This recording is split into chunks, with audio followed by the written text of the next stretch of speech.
So thank you everyone and welcome to today's webinar.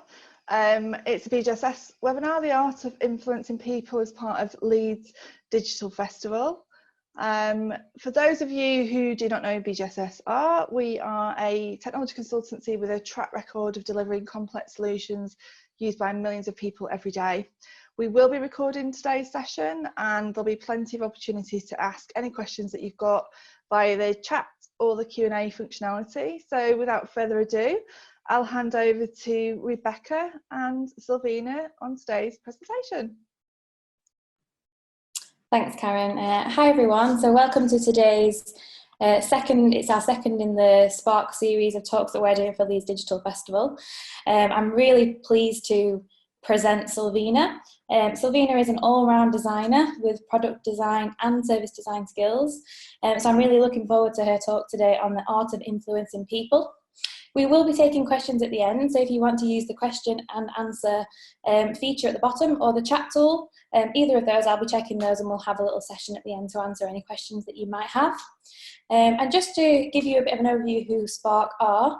So Spark are the digital design consultancy side of BGSS.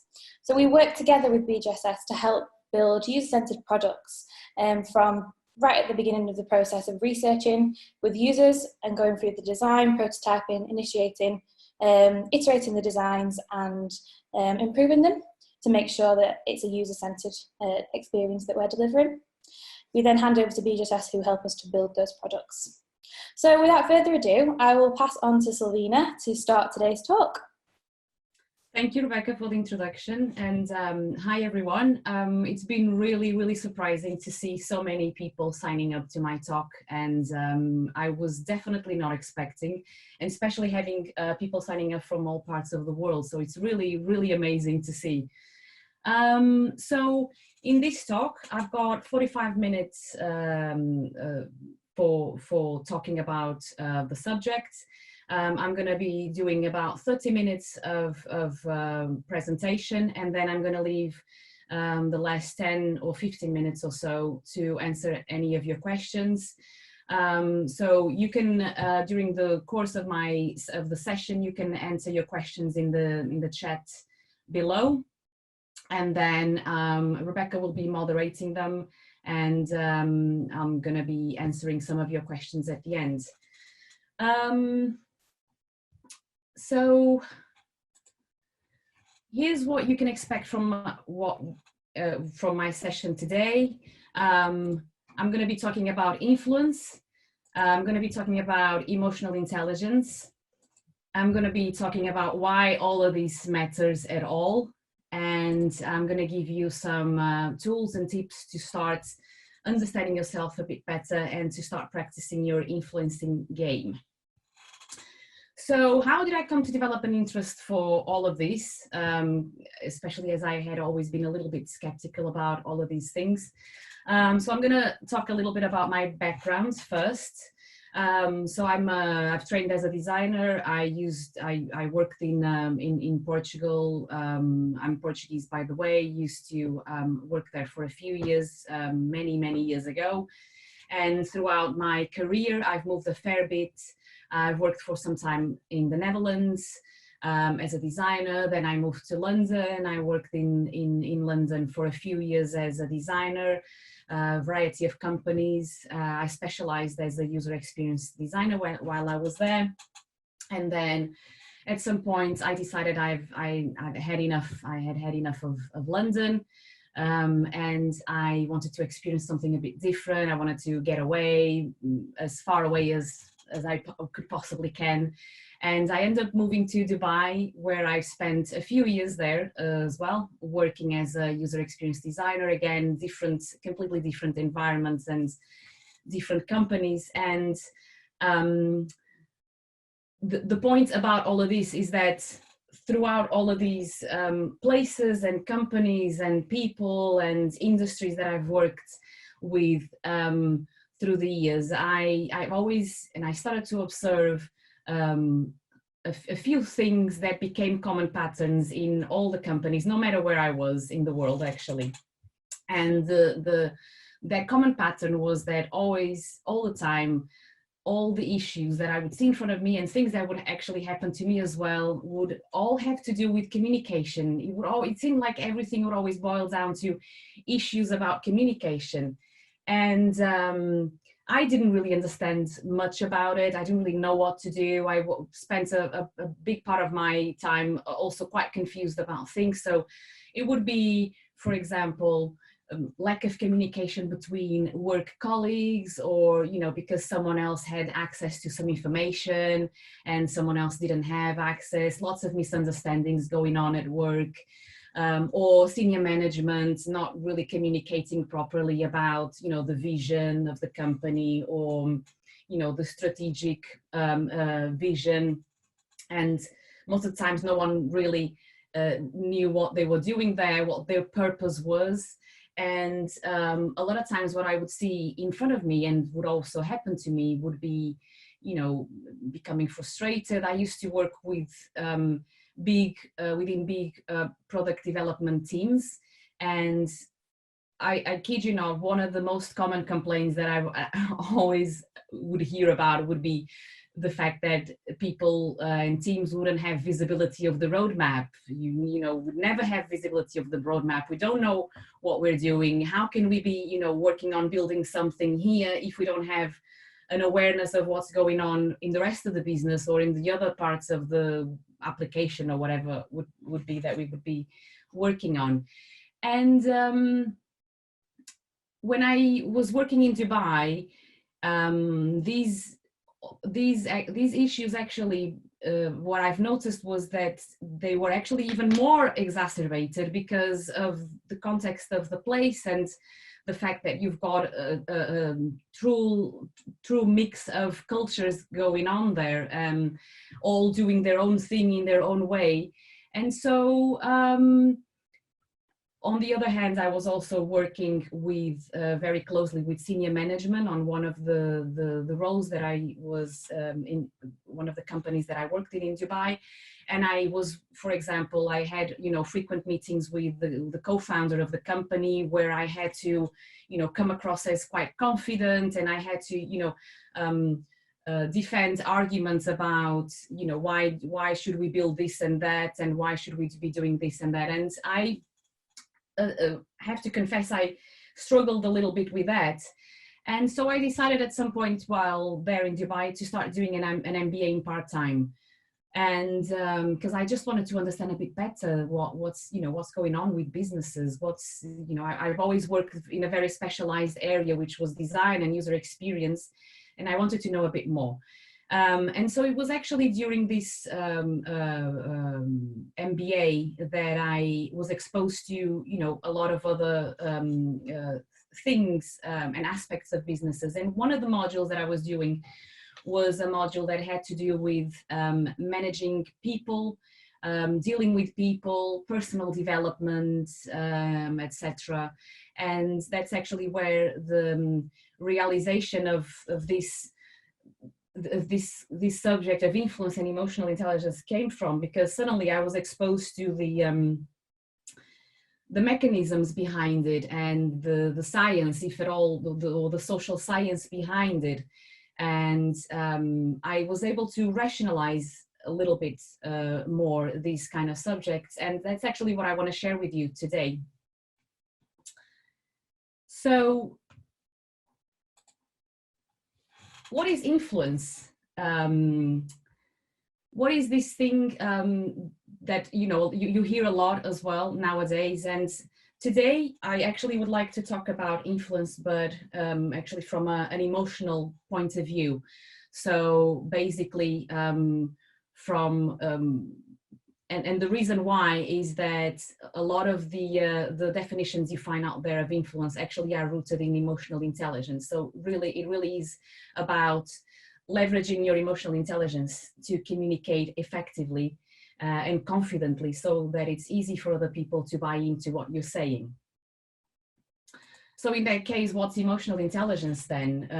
What is this that, you know, also you hear about all the time now? Emotional intelligence. We need to have emotional intelligence because you know, this is a 21st century skill. All the major sort of business leaders out there talk about how it is important for people to develop emotional intelligence. We're on the verge of a fourth industrial revolution. You know, it's going to change the way we work. Machines are supposed to be taking over. And so what is this thing that we need to be developing in order to differentiate ourselves in the future? So after reading a fair bit about emotional intelligence, I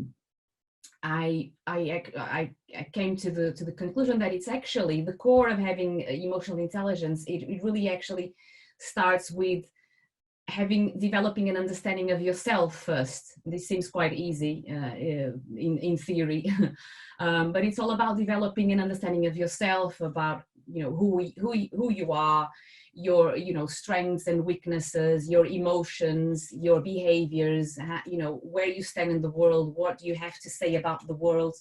And then armed with that knowledge about yourself, then an understanding about the world around you and the different environments. And with that, then being able to, you know, adapt to those different environments and regulate your emotions so as to promote emotional and intellectual growth.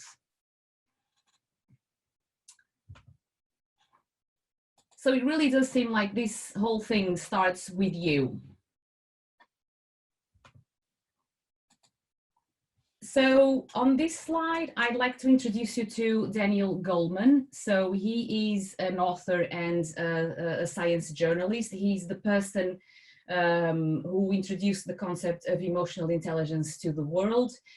He wrote a book called Emotional Intelligence in 1995, which became an international bestseller.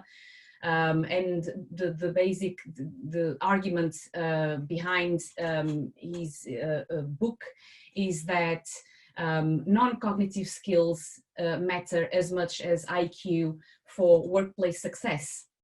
So according to him, the core of having high emotional intelligence is actually this self-awareness. And the premise is very simple. It's based on the idea that if you don't understand yourself, your emotions and your behaviors, then it's almost impossible to understand the emotions and behaviors of other people. So the main block of this, behind emotional intelligence is this self-awareness, this ability to recognize yourself as an individual in the world, with your emotions, with a personality, with your strengths and weaknesses, your preferences, and so on and so forth. Then the second block is all about self-management. So it's about controlling your impulses during interactions with the world outside of you, and basically manage your emotions and this ability to adapt to changing circumstances around you.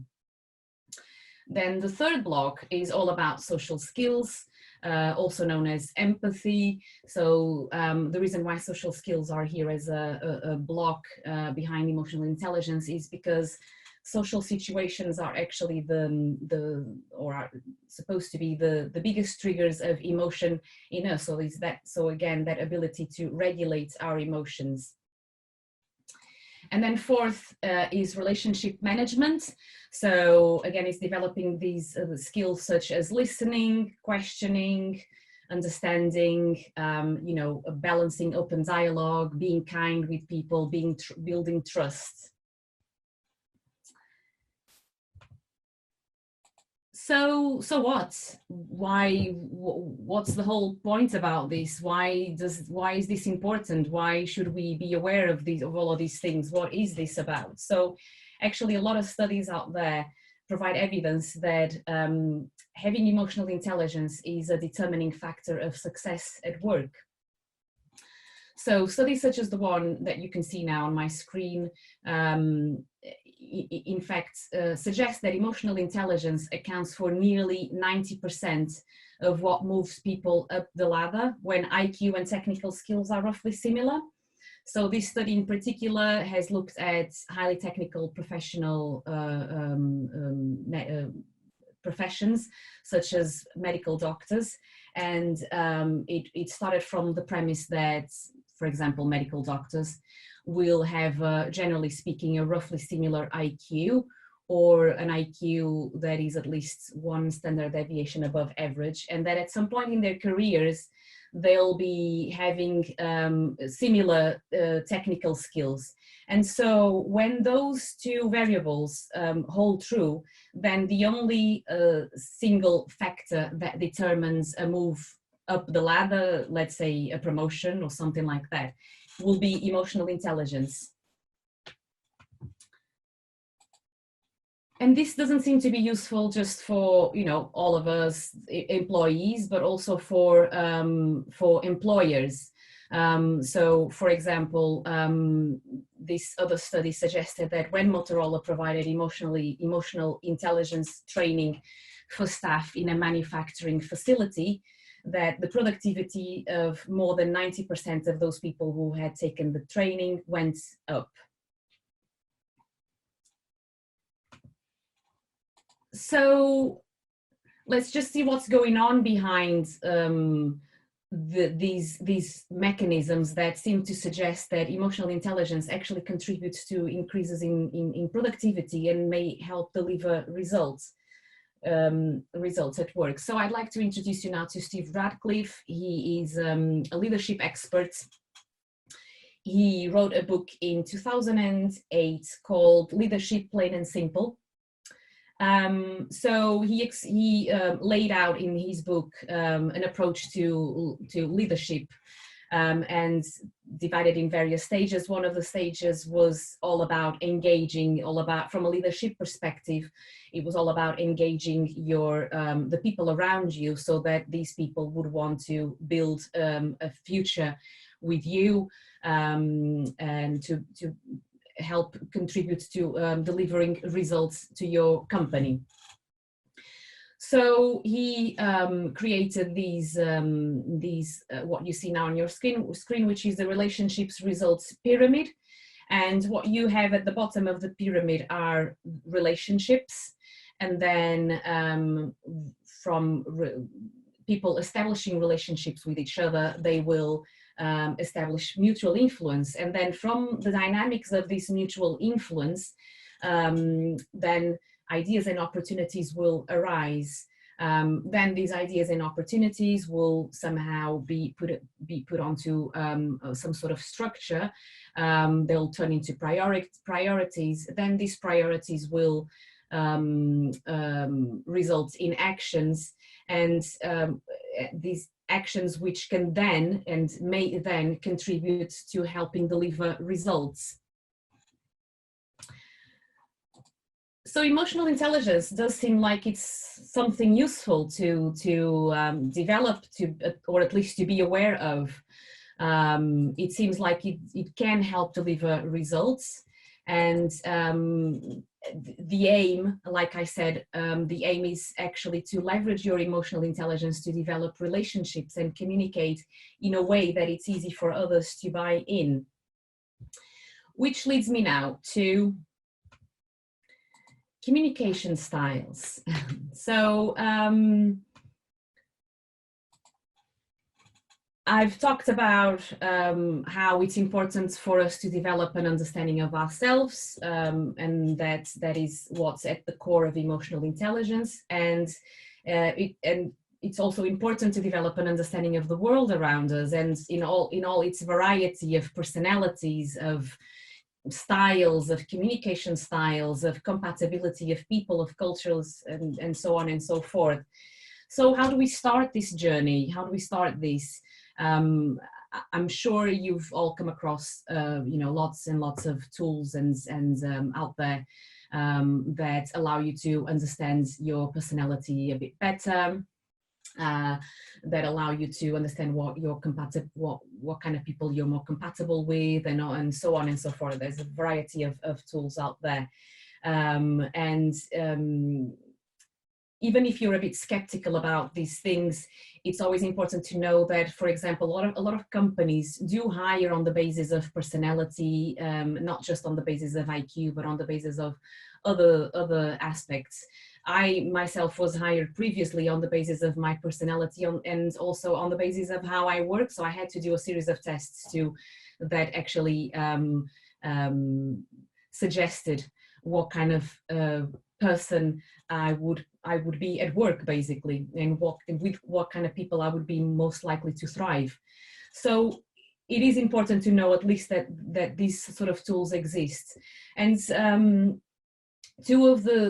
going to be talking to you about today. I want to focus on two of the most widely used and also some of the oldest available out there tests in terms of testing your personality.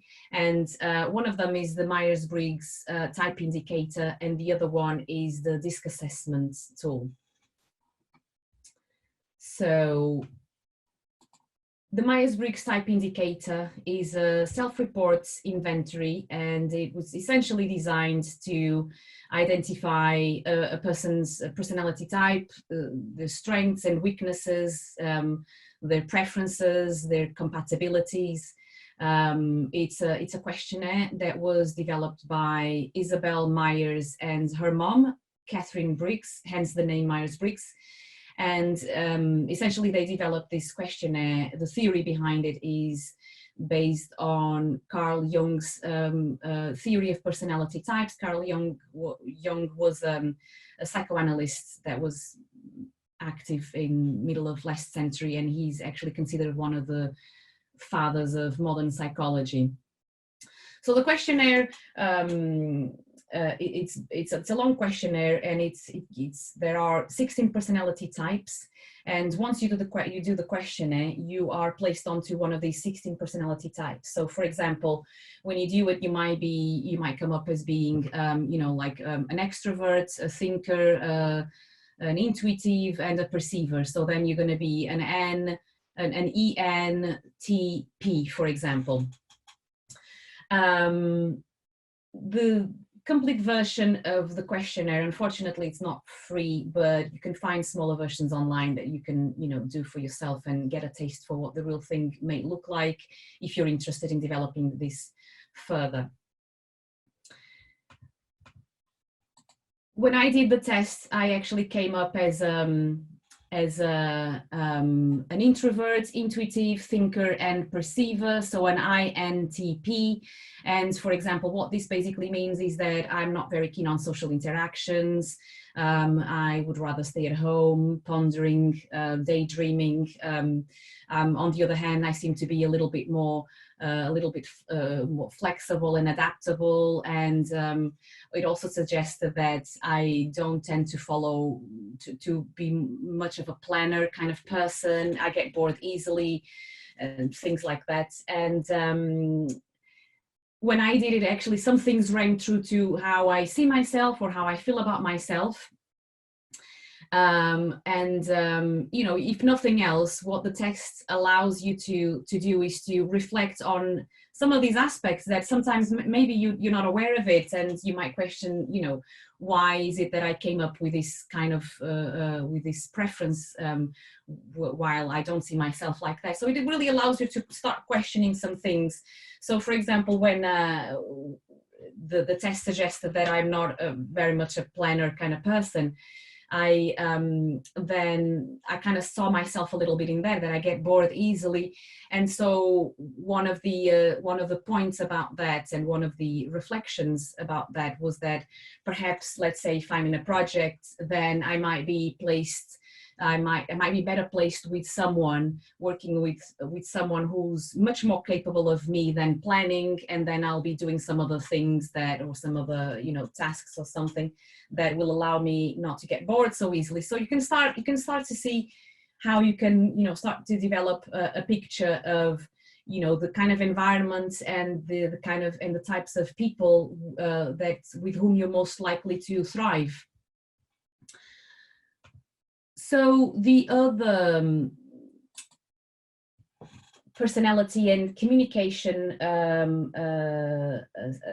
assessment that I would like to talk to you about today and delve a little bit deeper is the DISC assessment. So the DISC assessment was developed in the 20s by William Marston. He was a psychologist and an educational consultant. And the difference between this assessment and the Myers-Briggs one is that this one gives you the layer of that layer, the circumstantial sort of layer. So it basically says that you will behave differently depending on the circumstances or depending on the context of where you are. So this test has been used extensively as well, like the other one, in educational settings, and this one is specifically for leadership and executive development.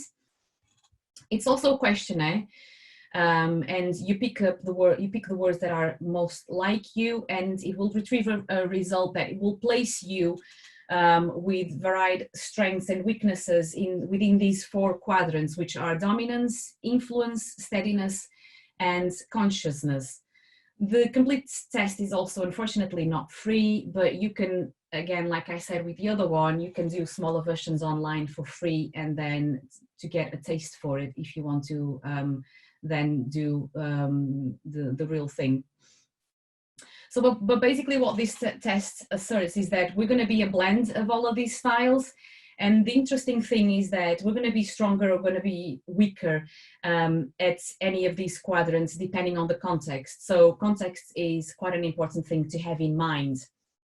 So for example, I notice that when I'm a little bit more under pressure, I might tend to be a little bit more dominant because, you know, I won't be listening as much to other people. I'll just want to get the stuff done as soon as possible, and I just want to get over it and forget about it. So whereas in a normal situation, I'm going to be perhaps a bit more steady or something, and I'm going to be listening, for example, more. So you can see how you know, the different contexts and situations can also determine how stronger and weaker you'll be at any of these quadrants. Also, in terms of understanding the world around you and the different environments around you, it's important to understand as well that people will behave differently in different environments. So, for example, let's say from a first interaction with someone, you might not be able to really understand their personality or their style, because they might be a little bit more reserved, or they might be, or also a little bit more outgoing. So that's why it's important to develop this awareness of the different environments around you and how people behave in these different environments, so that when you're in a situation like that, then you're able to understand, knowing who you are and how you behave in this certain environment, how other people are environment, so you're able to then adapt and regulate your emotions and the emotions of others, so as to promote that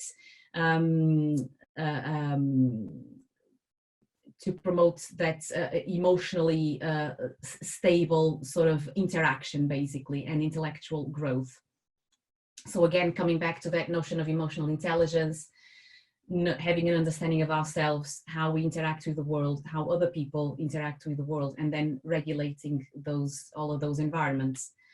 And that's how you start flexing that muscle of emotional intelligence. So understanding the situation in which you are in, and being able to adapt to that situation. So practice and flex that muscle. And so let's say if in a situation you need to be a little bit more dominant, then practice that dominance side of you. So if in another situation you might need to be a little bit more steady, then practice that steady side of you, so that you can achieve that so desired influence.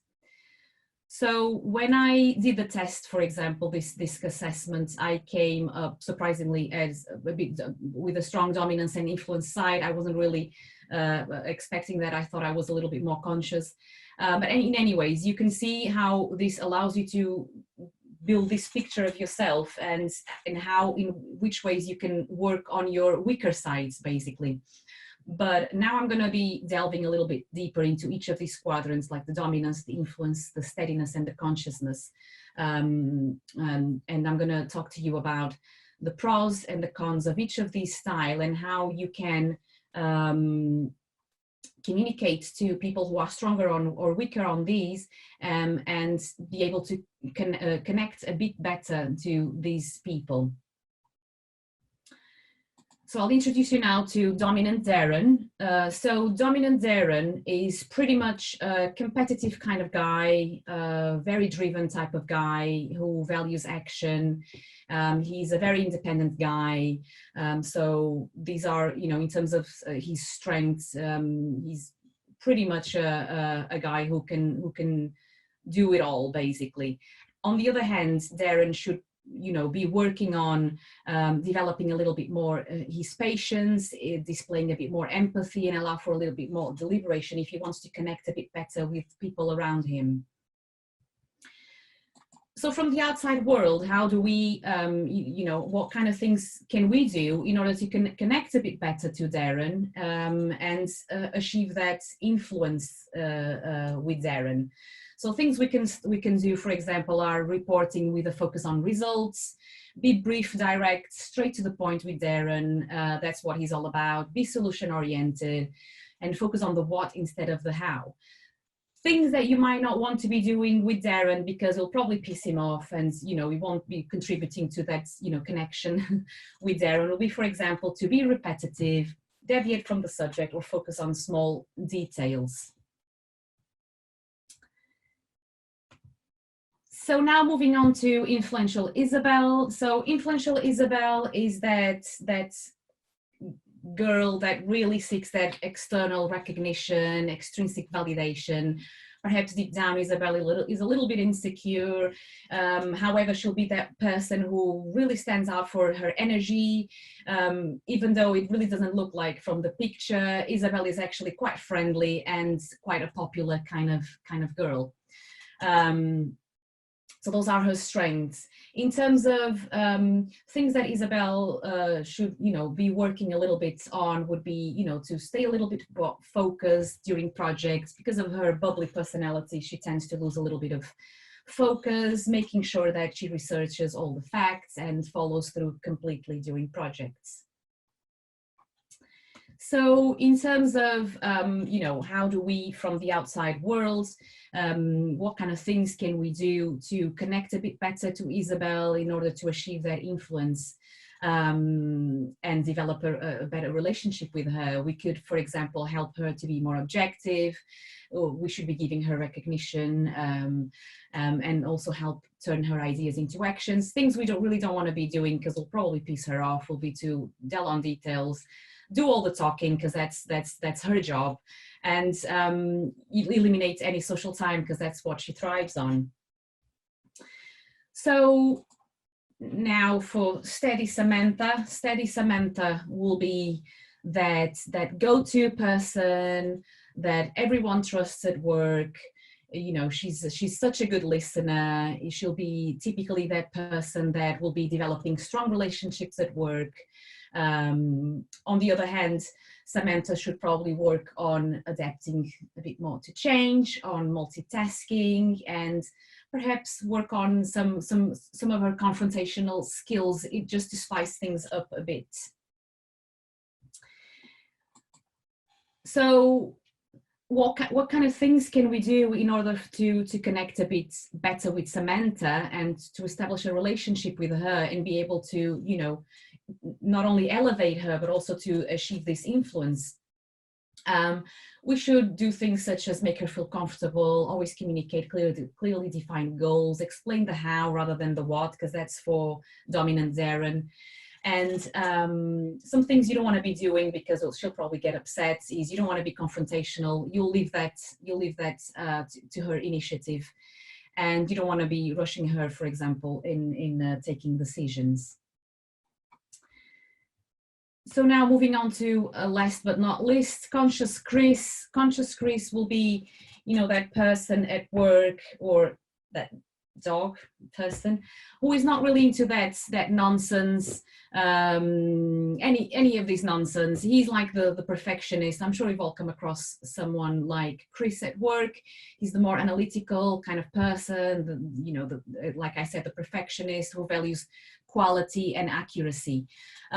So those are his strengths. On the other hand, Chris should, work a little bit on letting go of control and delegating a bit more, making quicker decisions and take risks. So in terms of connecting a bit more with Chris, what kind of things can we do to achieve that influence? So we can, for example, go into detail when talking about things. They love it. We should be setting expectations with him from the start, because they're not really keen on surprises. We should be supporting arguments with evidence, and things that perhaps we don't really want to be doing with during interactions with Chris will be to provide him with weak arguments and, again, surprise him with new information. So we talked about how it's important for us to develop our emotional intelligence skills, and that starts with developing an understanding of ourselves and then the world around us, and being able to understand the world around us in its different environments and settings and cultures and people, and so on and so forth. We talked about what kind of things we can do to start working on ourselves, the Myers-Briggs test and the DISC assessment, and understanding different contexts and adapting to those different contexts.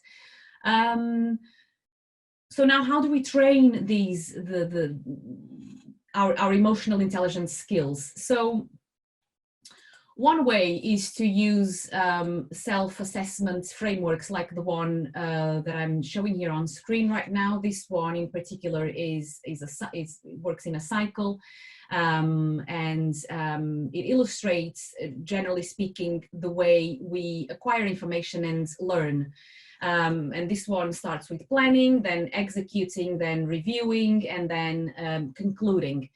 And the interesting part about, one interesting point about this framework is that it basically asserts that we will have a preference for example, some people will have a preference for just the executing side of it. Other people will be more reflector kind of people in the way they learn. Other people like to spend a lot of time planning, and then perhaps not as much time and at reviewing, for example, and so on. So, for example, I'm the kind of person who will not be spending probably a lot of time or as much as I would like in planning. I'll probably just go straight to execution.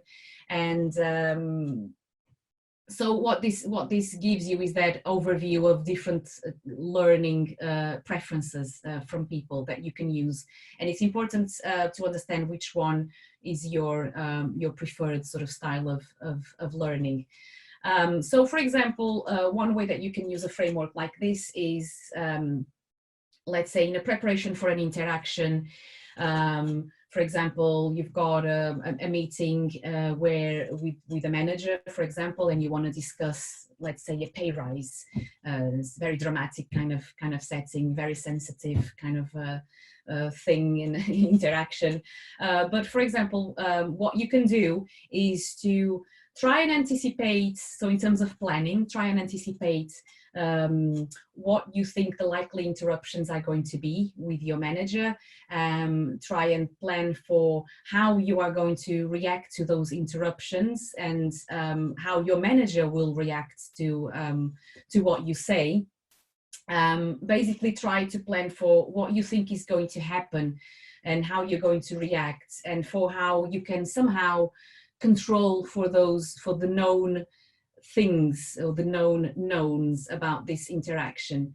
So then have the interaction, have the meeting, so you execute the plan, and then after this interaction, after this meeting, take some time to assess what happened, to review. Some people a lot of people right now do journaling, for example, might be a good way to, note down all of your reflections. And you can also use frameworks such as retrospectives, whereby you can, reflect on what happened, what went well, what went wrong.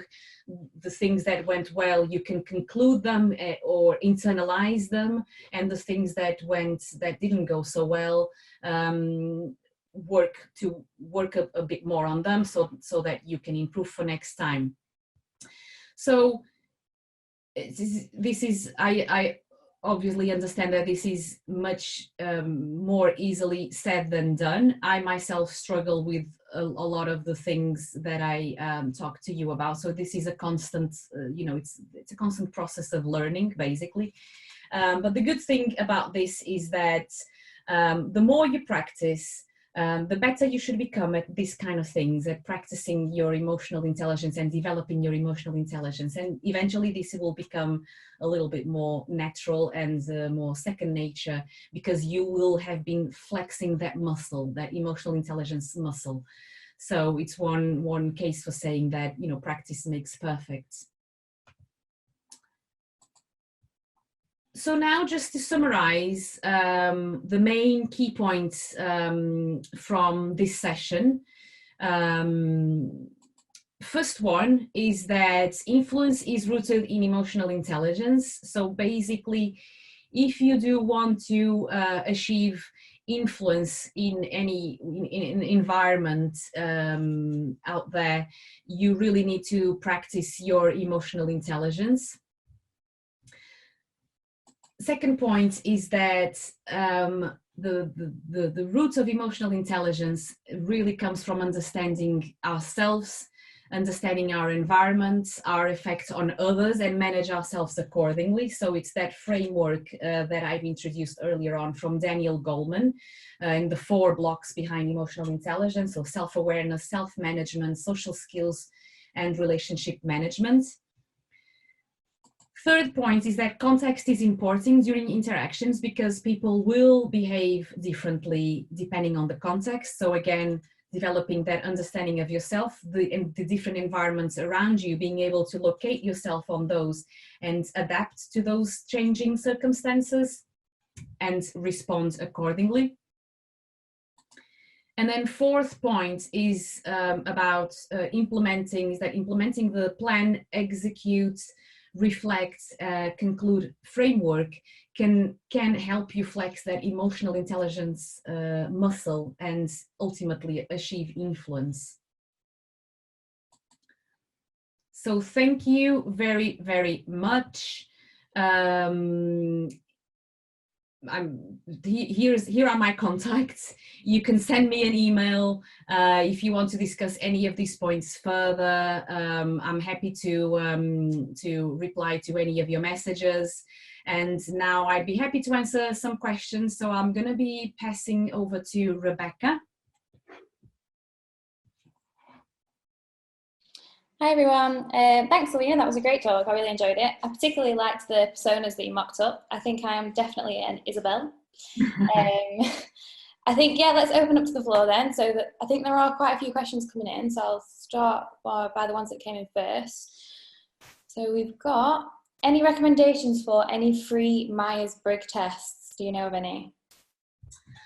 I think if you go onto their the official website, there are links in there that you can go to that point you towards the direction of good free Myers-Briggs type indicators available online. So if you go onto their official website, I think you should find there.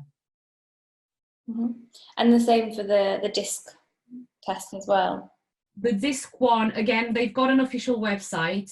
I'd recommend you to go on there and see for yourself. I can, I don't know if we're going to be doing a follow-up on this, but I can collect some of these and send it over if it's needed. Yeah. Great. Yeah. Just on that one, Sylvina, we will be able to pull all the questions and points that come in via the chat or the Q&A, and then collate that all and send something out to all the attendees, so that's fine. Yeah, that's fine. So I can send it over then to the attendees, perhaps a list of useful links and information. Great. What can one do for starters to build an influential personality over time when she or he is more of an introvert and finds socializing quite difficult? So yeah, so this is about flexing your emotional intelligence muscle. So you know that this person is perhaps is not very keen on social interactions. Then what you can do to connect better with this person is to try and find ways that in which this person would be interested to connect with you. So there's no point if this person is not keen on social interactions, there's really no point in putting them in those situations unless on their own initiative. So for example, I think I say here who was the not so much keen on social interactions. So the point here is basically that you understand the traits of the other person and kind of complement them in a way. So if this person is not very keen on a social interaction, perhaps don't judge them on that and compensate for that in some other way. Yeah, that's a good answer. How do you have any tips for managing a situation which you know will involve conflict? Yeah, so if a situation, I've been in myself in situations that involved conflict, and I think at the time I wasn't able to manage myself in the right way. So what you need to do is basically not take anything personal. So again, if you are more of a person who takes things personal, then work on that side of you. So understand yourself and work on that. So you don't let your emotions take over when you're dealing, when you're in an interaction that involves conflict. So you can somehow adapt and regulate your emotions. And when you regulate your emotions, you also regulate by proxy, also sort of regulating the emotions of other people. So it's basically about not taking things personally and controlling those impulses, those emotions in you. I know it's hard. It is hard. Yeah, I was just going to say it's not always easy. Do you have any thoughts on adapting our social skills as leaders when working virtually? I guess this one's very on trend with the situation that we're all in at the moment. Yeah, I mean, so I'm talking from what we've been doing recently. For example, at Spark and BJSS, we've been doing a lot more social interactions online on Zoom. We've got virtual breakfasts. We've got virtual meetups with the rest of our colleagues, so we know what everyone is doing, and we sort of don't lose touch with the work that our workmates are doing, and also we talk with each other a bit more. Yeah, I would agree. I think Zoom is giving everybody an equal opportunity to have a voice in that as well. So suddenly we're all on one screen, the same size picture, the same opportunity to speak. So I think that's definitely helping us to improve our social skills as well there. Many times in a meeting, even though you have planned it, but things don't work out exactly as you planned, how would you recommend practicing and managing such situations? So when things don't go as you planned, obviously it is what it is. It didn't go as you planned. So what you can do, so I introduced that framework, the learning framework. So take notes, do a journaling. You know, a lot of people nowadays are doing journaling as a way of you know, even improving their mental health. It's important to after the, you know, this meeting or something happened, take some time to reflect on what happened and to think about what went well and what went wrong. And so what went well is all good. You don't need to work on that anymore. And the things that went wrong, that didn't go as well, try to understand what happened there. And so you can work on improving those aspects, so that next time you can hopefully apply those and be better, and things then hopefully next time will go a bit more according to plan. This is not, you know, it's not like, oh, I'm just going to do this and it's going to be, you know, like everything like I planned. No, it's a constant learning. I struggle with this myself. So I think it is quite difficult. Some people are quite natural at these things. Other people need a little bit of more of a push. So I think it's a constant learning, but it's important to always reflect on what happens so that you can actually take those learnings and improve. So it's constant improvements. That's how eventually you'll get there. Yeah, definitely. I think we are just running to the end of time now, Karen. Karen's looking at me. I think we've gone over a little bit, but there are lots more questions in the Q&A that could be answered. What we'll do is we'll answer the questions offline. We'll also be sharing the slides, and we have recorded the session as well for anybody who wants to watch back. But thank you all for joining. It's great to see so many people from all around the world joining our second Spark Talk. We do have another one this afternoon at 1 p.m. With Natalie and Alicia talking about Yes We Can, Think Like a Service Designer. So it'd be great if you could tune into that one. Thank you. Thank you very much. Yeah, no, thanks very much, guys. It was a really, really good talk, and it was a great turnout. I think we had over 300 people on at one time, which is great. So yeah, we will follow up because there's been lots of questions sent in, so we will do a follow-up with that.